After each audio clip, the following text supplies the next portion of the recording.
नमस्कार, स्वागत है आपका ईटी नाउ स्वदेश पर। आप देख रहे हैं मनी मॉर्निंग। मैं हूं आपके साथ अशेषा अध्वर्यु और अगले आधे घंटे में हम आपको बताएंगे ग्लोबल बाजारों से किस तरह के संकेत निकल कर आ रहे हैं। खबरों के दम पर, ब्रोकरेज रिपोर्ट्स के दम पर कौन से स्टॉक्स फोकस में रहेंगे उस पर भी नजर डालेंगे। हमारे साथ कई सारे दिग्गज मेहमान जुड़ेंगे। आज बाजार पर किस तरह की रणनीति बनानी चाहिए उस पर भी नजर डालेंगे। और शो के आखिर में कमोडिटी मार्केट में किस तरह का एक्शन दिखा है और कमोडिटी मार्केट के ट्रेडिंग कॉल्स भी हम आपके लिए लेकर आएंगे। लेकिन सबसे पहले ग्लोबल बाजारों में कल चौतरफा गिरावट दिखी। अमेरिकी बाजार भारी गिरावट के साथ बंद होते हुए नजर आए। टैरिफ वॉर की चिंता बढ़ी, रिसेशन की चिंता बढ़ी, जिसके चलते हमारे बाजारों में तो ज़्यादा कुछ गिरावट नहीं दिखी। लेकिन अमेरिकी बाजारों की बात करें तो सभी इंडिसेस 2020 के बाद सबसे बड़ी गिरावट यहां पर दिखी और यूरोपियन बाजारों में भी ग्वाली दिखी। लेकिन इस पर विस्तार में चर्चा करने के लिए और डिटेल्स देने के लिए अब हमारे साथ अभिषेक जुड़ चुके हैं। अभिषेक, गुड मॉर्निंग। कई सारी दिग्गज अमेरिकी कंपनियों में कल भारी गिरावट दिखी और गिफ्ट निफ्टी से भी कमजोर ओपनिंग के संकेत भारतीय बाजारों के लिए निकल कर आ रहे हैं।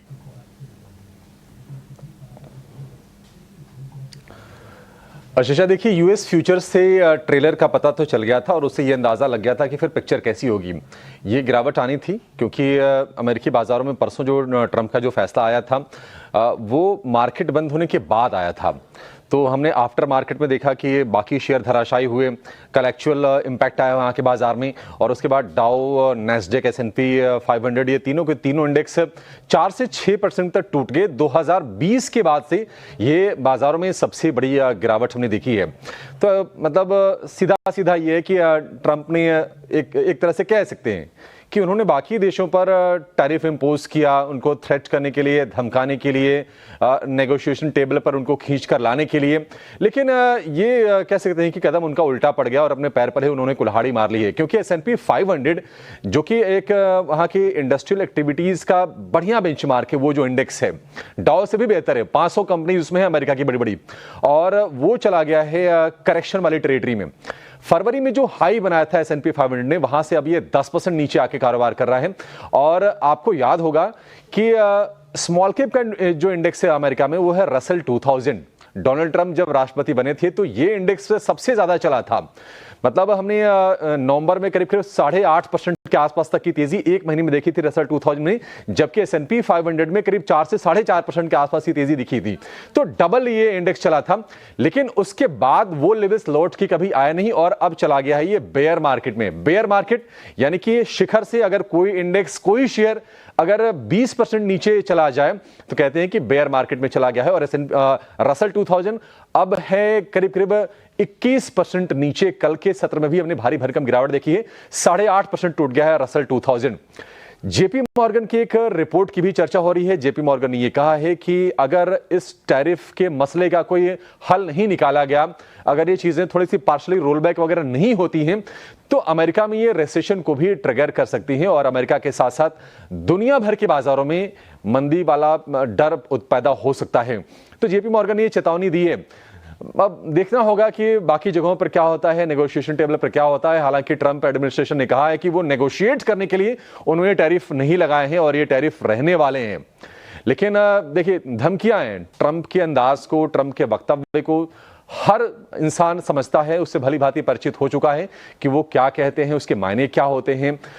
जिस किसी भी देश के साथ अगर वो नेगोशिएट कर रहे हैं, कोई टैरिफ इंपोज कर रहे हैं या फिर कोई सैंक्शन लगा रहे हैं, तो उसके बैकड्रॉप में यही है कि वो कोई ना कोई ट्रेड को लेकर बातचीत करना चाहते हैं और वो चीज़ें साफ तौर पर दिख रही हैं। एशियाई बाजारों की बात करें तो आज एशिया में आप देखेंगे कि निकेई कल भी करीब 1000 अंक से ज़्यादा टूटा था। आज फिर से 800 अंकों के आसपास की भारी भरकम गिरावट है। हैंगसेंग में करीब 350 अंकों के आसपास की नरमी आपको दिखेगी। और चीन का बाजार हालांकि उतना ज़्यादा प्रभावित नहीं है, क्योंकि देखिए, चीन और अमेरिका ये ग्लोबल मैन्युफैक्चरिंग की धुरी भी हैं। तो अगर अमेरिका का नुकसान होता है, अगर इस टैरिफ के चलते अगर थोड़े से प्रोडक्शन शिफ्ट होता है इधर उधर, तो चीन उसका एक बेनिफिशियरी भी बनेगा। हालांकि चीन के ऊपर भी टैरिफ लगाया है अमेरिका ने, लेकिन अमेरिका उस स्थिति में नहीं है कि चीन जैसी बड़ी इकोनॉमी को, जो कि ग्लोबल मैन्युफैक्चरिंग के एपिसेंटर की तरह काम करती है, उसको आंखें दिखा पाए। तो चीन में उतनी गिरावट नहीं है। आप देखेंगे गिफ्ट निफ्टी भी आपको 100-125 अंकों के आसपास की गिरावट पर शुरुआत दे रहा होगा। हमारे यहाँ जो डैमेज मतलब हो सकता था वो एपिसोड आई थिंक कि कल ओवर हो चुका है। हमने निफ्टी बैंक में बल्कि तेजी देखी, निफ्टी में कोई ज्यादा तनाव वाली चीज नहीं थी। सिर्फ आईटी को हम कल के सत्र में अगर हम छोड़ दें तो बाजार का टेक्सचर माहौल अच्छा था। फार्मा चले, टेक्सटाइल चले, ऐसे कुछ सेक्टर जिन पर लगे हैं, फार्मा पर तो टैरिफ नहीं लगा लेकिन टेक्सटाइल पर टैरिफ लगा है। लेकिन वही है कि किसी का पेन किसी का गेन, और शायद भारत भी इन मौकों का फायदा उठाने की कोशिश करेगा। हालांकि कल कॉमर्स मिनिस्ट्री की तरफ से बयान आया है कि वो अमेरिका के साथ बातचीत करेंगे क्योंकि दोनों देश ट्रेड को लेकर एंगेज्ड हैं। मिशन 500 पर दोनों देश काम कर रहे हैं कि आपसी जो व्यापार है उसको $500 बिलियन तक पहुंचाने की इच्छा है 2030 तक। तो कुछ न कुछ निकल के आएगा, लेकिन भारतीय बाजारों में मुझे नहीं लगता कि ज्यादा कोई तनाव की स्थिति फिलहाल है। आशीषा, बिल्कुल, तो ज्यादा कुछ तनाव नहीं दिखेगा भारतीय बाजारों में। कल भी ओपनिंग लोज के बाद अच्छी खासी रिकवरी इंडियन मार्केट्स में दिखी थी। निफ्टी केवल 80 अंकों की गिरावट के साथ बंद होता हुआ नजर आया। इनफैक्ट निफ्टी बैंक में तो आउट परफॉर्मेंस दिखा। लेकिन अभिषेक, ऐसे में किस तरह की रणनीति बनानी चाहिए ट्रेडर्स को? ग्लोबल मार्केट्स में तो काफी टर्मोइल रहा, अमेरिकी बाजारों की हमने अभी बात की, काफी गिरावट दिखी। लेकिन ऐसे में किस तरह की रणनीति होनी चाहिए और कौन से लेवल्स पर अब हमें नजर रखनी चाहिए? आशीषा, देखिए भारतीय बाजारों ने भी काफी पेन झेला है। हमने 22,000 के नीचे के भी स्तर देखे हैं, वहां से रिकवरी का हमने फेज देखा। लेकिन एक एक करके भारत की जो मैक्रो स्थितियां हैं, देखिए मैं माइन्यूट लेवल्स पर 50-100 पॉइंट पर नहीं जाऊंगा, थोड़ा सा ब्रॉडर पिक्चर की बात करते हैं कि यहां से क्या सिनेरियो हो सकते हैं। मैक्रोज एक एक करके बेहतर होते चले गए। आपकी जीडीपी के आंकड़े ठीक आ गए, 6% के ऊपर आ गए। आपकी महंगाई दर 3.5% के आसपास गिर के चली गई। आईआईपी के आंकड़े आए 5% के ऊपर की आईआईपी की रीडिंग आई। अभी 2 दिन पहले आपकी जीएसटी कलेक्शन के डेटा आए थे। GST collection almost 2 lakh crore रुपए के आसपास का है, 1.96 टू बी प्रिसाइज।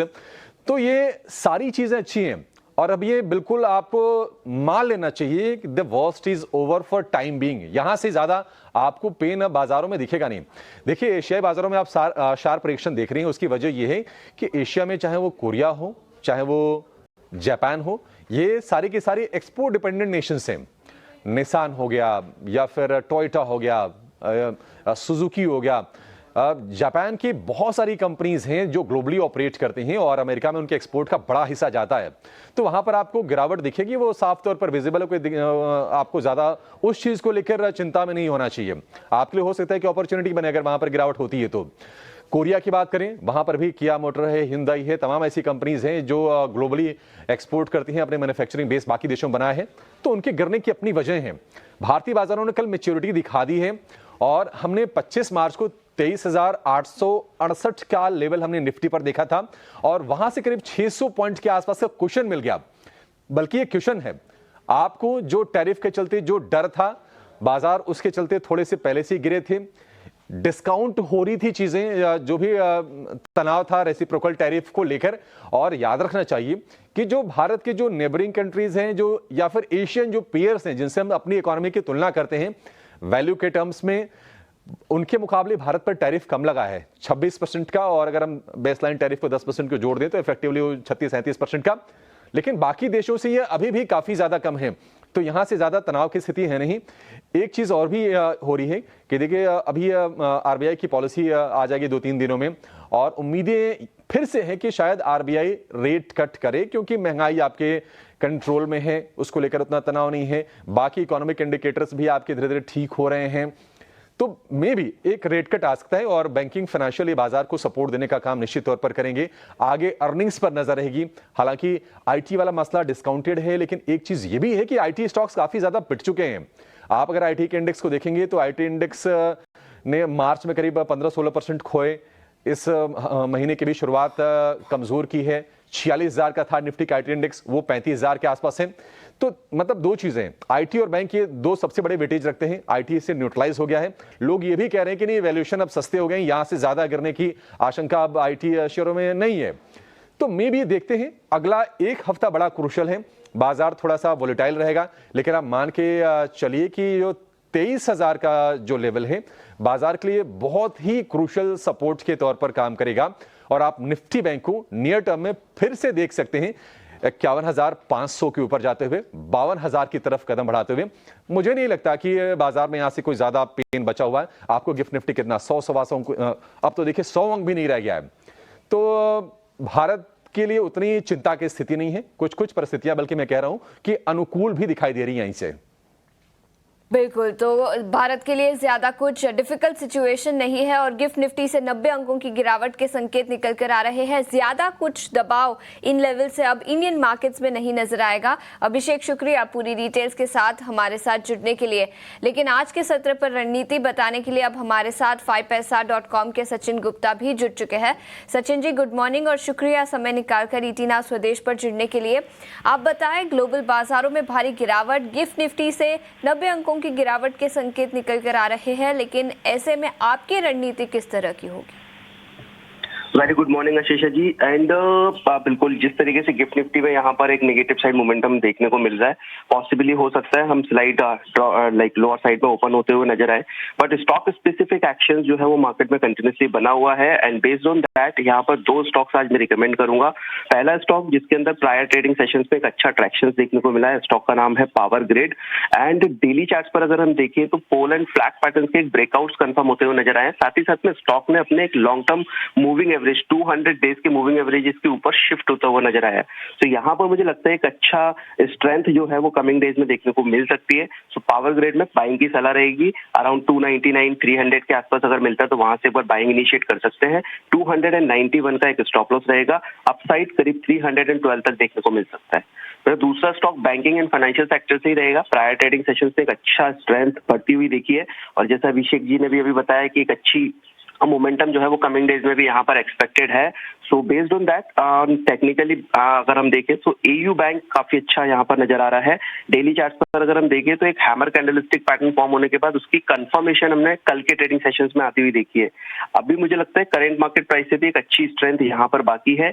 एक पॉजिटिव ब्रिथ के साथ में स्टॉक को अपसाइड में मूव करना चाहिए। सो एयू स्मॉल फाइनेंस बैंक में बाइंग की सलाह रहेगी अराउंड 563-64 के आसपास से। स्टॉप लॉस 546 का रहेगा। अपसाइड पोटेंशियल टारगेट 590 तक देखने को मिल सकता है। ठीक है, तो 590 तक के levels AU small finance bank पर नजर आ सकते हैं। 546 का स्टॉप लॉस बनाने की सलाह और इसके अलावा पावर ग्रिड पर भी 312 तक के लेवल्स नजर आ सकते हैं। बहुत बहुत शुक्रिया समय निकालकर सचिन जी हमारे साथ जुड़ने के लिए। ओपनिंग के संकेत गिफ्ट निफ्टी से निकल कर आ रहे हैं, करीब 90 अंकों की गिरावट।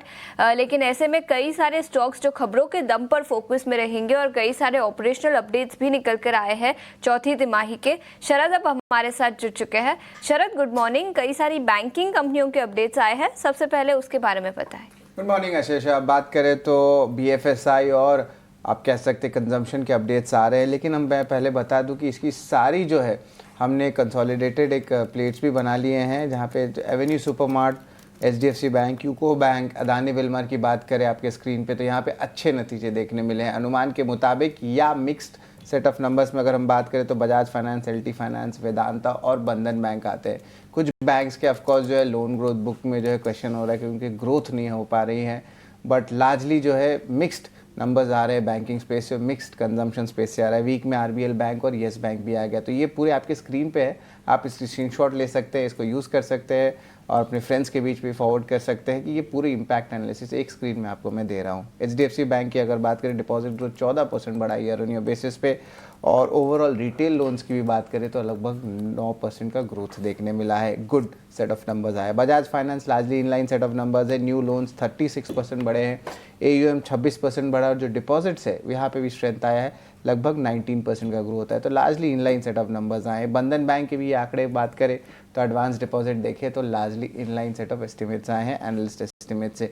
यूको बैंक लेकिन मैं खास करके बोलूँगा लार्जली PSU बैंक्स पे ऑफकोर्स कल बाइंग भी थोड़ी देखने मिली थी, एक सेफ हेवन जैसा भी आप कह सकते हैं, क्योंकि ओवरऑल जो है प्राइवेट बैंक से वैल्यूएशन थोड़े हायर साइड में है। लेकिन PSU बैंक में बात करें तो यूको बैंक के एडवांसेस डिपॉजिट्स बहुत अच्छा ग्रोथ आया है। येस बैंक की बात करें तो लोन एडवांस डिपॉजिट ग्रोथ जो है उतना स्ट्रेंथ नहीं देखने मिला है, और RBL बैंक की बात करें तो यहाँ पे भी जो है कमज़ोर ग्रोथ नंबर्स आए हैं।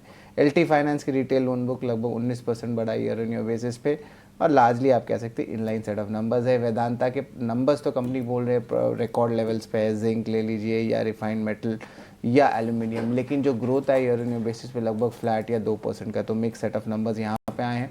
एवेन्यू सुपरमार्ट इंटरेस्टिंग रहेगा, एडिशन जो है स्टोर का वो स्ट्रॉन्ग रहा है, और जो स्टैंड अलोन रेवेन्यू वो लगभग 17% बढ़ गया ईयर ऑन ईयर बेसिस पर। हमने देखा है वैल्यू रिटेलर का भी थीम पे स्टॉक्स पिछले 2-3 सेशन से चल रहे हैं और एक टाइप से लग रहा है कि एवेन्यू सुपरमार्ट्स में जो है थोड़ी और अच्छी इंप्रूवमेंट देखने मिल सकती है, लेकिन पूरी ऑपरेशनल अपडेट नहीं आई है।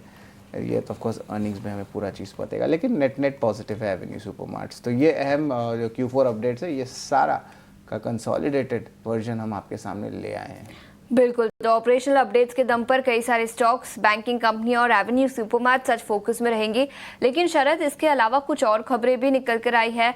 माजगांव डॉक का OFS शुरू होगा, तो उसके बारे में भी बताएं। जी बिल्कुल आशीषा, सीमेंट स्पेस जो आप ट्रैक करते हैं, यहाँ पे अल्ट्राटेक सीमेंट के लिए एक छोटी एक्विजिशन आई है।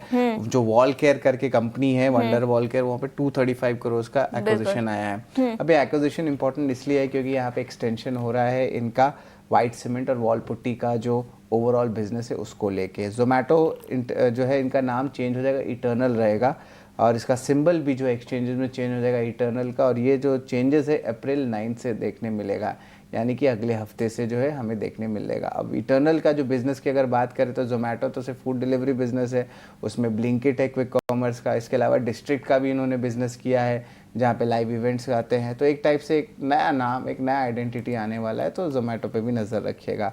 सूर्य रोशनी को 116 करोड़ का ऑर्डर गेल से आया है। और बात करें गैब्रियल इंडिया की, एक ऑटो एंसिलरी कंपनी है जहाँ पे इन्होंने अपनी कमर्शियल प्रोडक्शन, अपनी नई मैन्युफैक्चरिंग फैसिलिटी चक्कन जो पुणे में है वहाँ उन्होंने शुरू कर दी। और आखिर में मजगांव डॉक पे भी नज़र रखिएगा, यहाँ पे गवर्नमेंट लगभग 5% स्टेक की बिकवाली करेंगे OFS के ज़रिए। और ये जो OFS है रिटेल इन्वेस्टर्स के लिए आज नहीं खुल रहा है, अप्रैल 7 यानी कि मंडे को खुल रहा है। और गवर्नमेंट का लगभग 85% स्टेक है। जो प्राइस है वो 25 रुपीज़ पर शेयर का है। तो ये हम स्टॉक्स है, इस पर आपकी नज़र होनी चाहिए, यहाँ पे आपको ज़रूर एक्शन दिखेगा। बिल्कुल, तो खबरों के दम पर कई सारे स्टॉक्स जहां पर एक्शन दिखेगा। शरद, शुक्रिया पूरी डिटेल्स के साथ हमारे साथ जुड़ने के लिए। लेकिन कमोडिटी मार्केट में काफ़ी एक्शन है पिछले कुछ दिनों से। सोना रिकॉर्ड ऊंचाई से फिसलता हुआ, ब्रेंट क्रूड में भी कमजोरी दिखी है। इनफैक्ट अभी ब्रेंट क्रूड $70 पर बैरल के आसपास ट्रेड करता हुआ। ऐसे में कमोडिटी मार्केट पर रणनीति बताने के लिए अब हमारे साथ भूपेश शर्मा जुड़ चुके हैं। भूपेश जी, शुक्रिया समय निकालकर ET नाउ स्वदेश पर जुड़ने के लिए। और सबसे पहले सोने और चांदी पर ही बात करेंगे। चांदी करीब 6 से 7% कल के ट्रेड में लुढ़का और सोने में भी ऑल टाइम हाई लेवल से गिरावट दिखी है। ऐसे में किस तरह की रणनीति बनानी चाहिए सोने और चांदी दोनों ही प्रेशियस मेटल्स पर? जी नमस्कार आशीषा जी। और बात करें गोल्ड और सिल्वर की, तो मुझे लगता है कि गोल्ड और सिल्वर के बाजार में पिछले कई दिनों से चांदी का अंडर परफॉर्मेंस स्क्रीन पर दिखाई दे रहा था और लगातार आपके चैनल पर हमने सलाह दी थी कि चांदी का रिलेटिव स्ट्रेंथ काफी कमजोर है गोल्ड की तुलना में। इसीलिए कल के बाजारों में तकरीबन 6% की गिरावट, 6000 पॉइंट की गिरावट एक बार इंट्राडे के सेशन में देखी गई। मुझे लगता है कि चांदी में आज भी कमजोरी जारी रहनी चाहिए। चांदी कहीं भी 95,500 के आसपास मिलती है, तो 96,500 का स्टॉप लॉस लगाकर इसमें बिकवाली की सलाह रहेगी।